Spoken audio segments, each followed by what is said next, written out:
விரைவில் நாடாளுமன்ற தேர்தல் நடைபெறவுள்ள நிலையில் எந்த கட்சி ஆட்சி அமைக்கும், யார் பிரதமராக வருவார் என்பது போன்ற கருத்து கணிப்புகள் தொடர்ந்து வெளிவந்து கொண்டே இருக்கின்றன.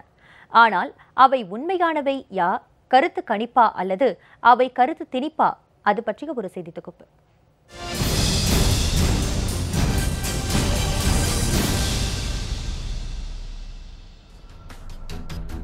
ஒட்டுமொத்த தேசமும் நாடாளுமன்ற தேர்தலுக்கு தயாராகி வருகிறது. எந்த நேரத்திலும் தேர்தலுக்கு தயாராக இருக்கும்படி தலைமை தேர்தல் ஆணையர் தேர்தல் அதிகாரிகளுக்கு உத்தரவிட்டுள்ளார். ஏப்ரல் அல்லது மே மாதங்களில் தேர்தல் நடைபெறலாம் என்ற எதிர்பார்ப்பு நிலவுகிறது. பாஜக சார்பாக பிரதமர் திரு நரேந்திர மோடி இப்போதே தேர்தல் பிரச்சார களத்தில் குதித்து விட்டார்.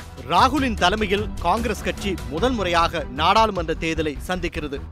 ராகுல் காந்தி தனக்கு துணையாக சகோதரி பிரியங்காவை களத்தில் இறக்கி பிரச்சாரத்தை துவக்கியுள்ளார். மற்றொரு புறம் மூன்றாவது கூட்டணியை உருவாக்குவோம் என்ற முனைப்பில் சந்திரசேகர் ராவ், சந்திரபாபு நாயுடு, மம்தா என வரிந்து கட்டிக்கொண்டு களத்தில் இறங்கியுள்ளனர். இதனிடையே வரும் நாடாளுமன்ற தேர்தலில் எந்த கட்சி எத்தனை தொகுதிகளில் வெற்றி பெறும், யார் பிரதமராக வருவார்கள் என்பது போன்ற கருத்து கணிப்புகள் வெளிவர தொடங்கியுள்ளன. ஏபிபி சி ஓட்டர்ஸ் நிறுவனங்கள் கடந்த வாரம் நாடு முழுவதும் நடத்திய கருத்து கணிப்பின் முடிவுகளை வெளியிட்டுள்ளது.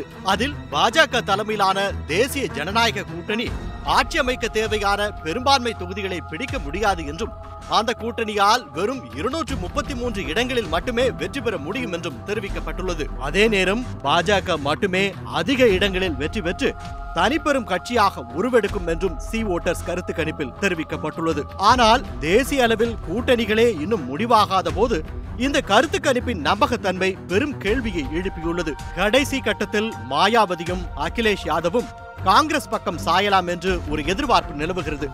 மோடி பிரதமர் என்றால் பாஜகவை நிச்சயம் ஆதரிக்க மாட்டோம் என சிவசேனா ஒற்றை காலில் நிற்கிறது.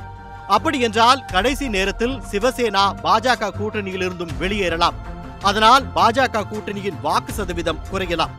அதுபோலவே நவீன் பட்நாயக்கும் நிதிஷ்குமாரும் என்ன முடிவை எடுக்கப் போகிறார்கள் என்பது தேர்தலின் போதே தெரிய வரும். நிலைமை எப்படி இருக்க சி ஓட்டர்ஸ் நிறுவனத்தின் இந்த கருத்து கணிப்பின் முடிவுகள் எப்படி சரியாக இருக்க முடியும் என்று கேள்வி எழுப்புகிறார்கள் அரசியல் விமர்சகர்கள்.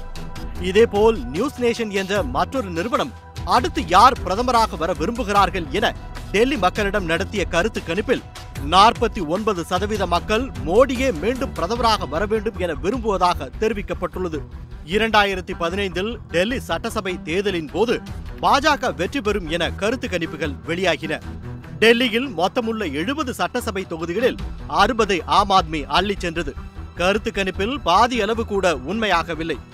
அரசியல் கட்சிகளே தேர்தலுக்கு முன்பு இதுபோன்ற ஒரு கருத்து கணிப்புகளை நடக்க வைத்து தங்களை பற்றிய நேர்மறையான தகவல்களை பரவ விடுவதாகவும், அதன் மூலம் வெற்றி வாய்ப்புகளை அதிகரிக்க செய்ய நவீன கால தேர்தல் யுக்திகளில் இதுவும் ஒன்று என்று கூறுகின்றனர் அரசியல் நோக்கர்கள். இந்தியா போன்ற 150 கோடி பேர் மக்கள் தொகை கொண்ட உலகின் மிகப்பெரிய ஜனநாயக நாட்டில் 50% அளவிற்கு கூட துல்லியமான ஒரு கருத்து கணிப்பை வெளியிடுவதே சவாலான விஷயம் என்றும், கருத்து கணிப்பு என்ற பெயரில் நடைபெறும் சில கருத்து திணிப்புகளை தேர்தலின் போது மக்கள் உடைத்தெறிவார்கள் என்றும் கூறுகின்றனர் விஷயம் அறிந்த ஜனநாயகவாதிகள்.